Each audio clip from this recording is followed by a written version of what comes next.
اور وہ جو حدیث میں آتا ہے کہ حفت الجنت بالشہوات، کہ جنت جو ہے وہ نفسانی خواہشات سے گھری ہوئی ہے، اس کے ارد گرد شہوات کا معاف کریے گا، حفت الجنت بالمکارہ وحفت النار بالشہوات، او کما قال صلی اللہ علیہ وسلم، کہ جنت تو گھری ہوئی ہے مکروہ چیزوں سے جو ان کو نفس نہیں مانتا، اس کام سے غصہ آ رہا ہے، جنت کا راستہ یہ ہے کہ غصے کو آدمی پی جائے، اللہ تبارک و تعالیٰ کے حکم کی خاطر غصے کو پی جائے۔ اب جو غصے کو پینا، طبیعت میں اشتعال ہے اور امڑ رہا ہے انسان غصے میں، اس وقت میں یہ غصے کو پی جانا، کم کر لینا، اپنے آپ کو دھیما کر لینا، یہ آسان نہیں ہے، یہ مکروہ ہے، یعنی نفس کو بہت اس سے کراہت ہوتی ہے، مگر جنت اسی سے ملے گی۔ حفت الجنت بالمکارہ، جس چیز کو انسان کا نفس برا سمجھتا ہے، برا سمجھنے کے معنی یہ کہ اس پر آمادہ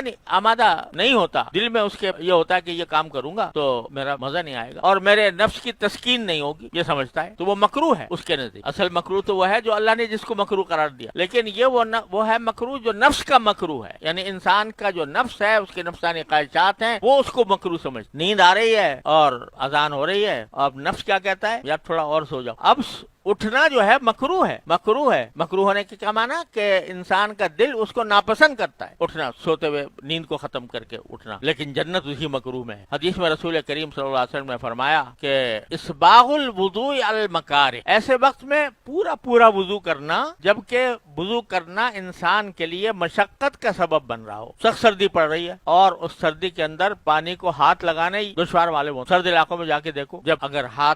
پانی ٹھنڈا ایسا ہوتا ہے کہ اس کو ایک تھوڑی دیر کے لیے، 1 منٹ کے لیے اس میں ہاتھ رکھنا مشکل ہوتا ہے۔ اب یہ مکارہ میں ہے، یعنی یہ دل نہیں چاہ رہا کہ میں یہ ٹھنڈے پانی سے اپنے آپ کو دھوؤں، اپنا پورا سر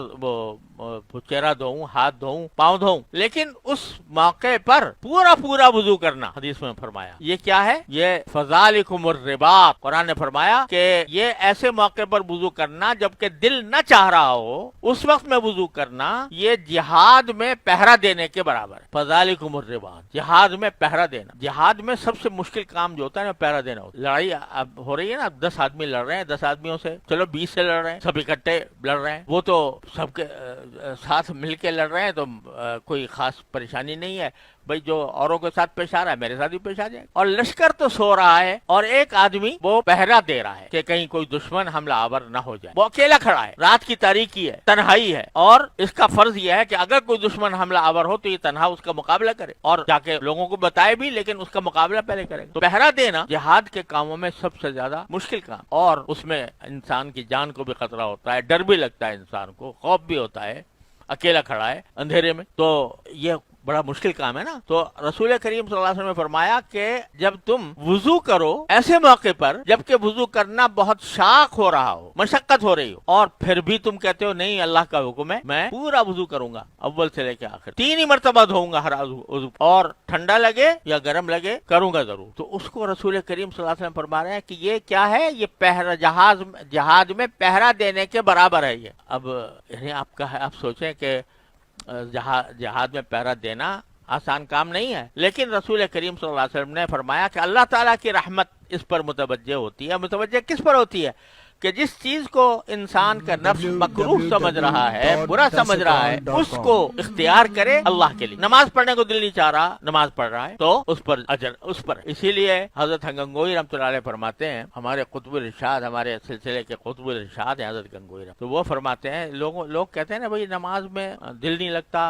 نماز میں مزہ نہیں آتا، لطف نہیں آتا، تو کہتے ہیں جی یعنی ہماری نماز بیکار ہو گئی، نہ مزہ آ رہا ہے، نہ دل لگ رہا ہے، نہ کچھ ہو رہا ہے۔ تو حضرت فرماتے ہیں حضرت گنگوئی رحمۃ اللہ علیہ کہ میں اس شخص کو مبارکباد دیتا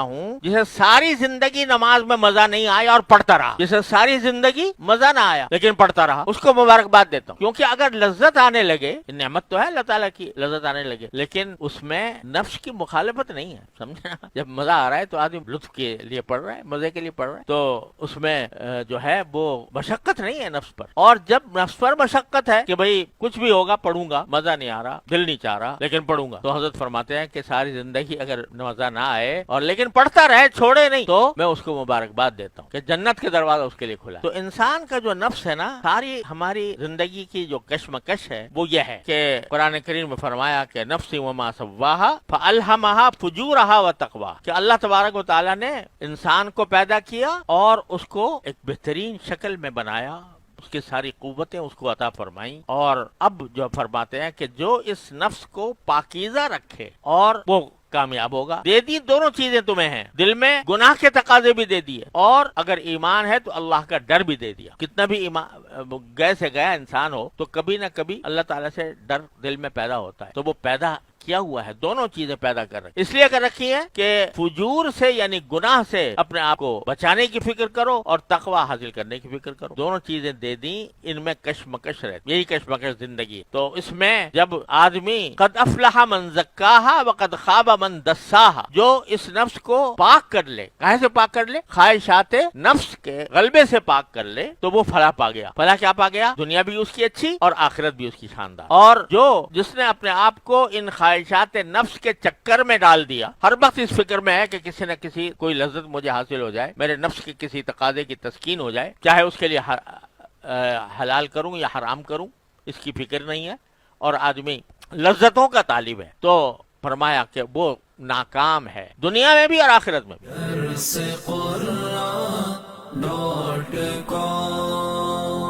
www.darsequran.com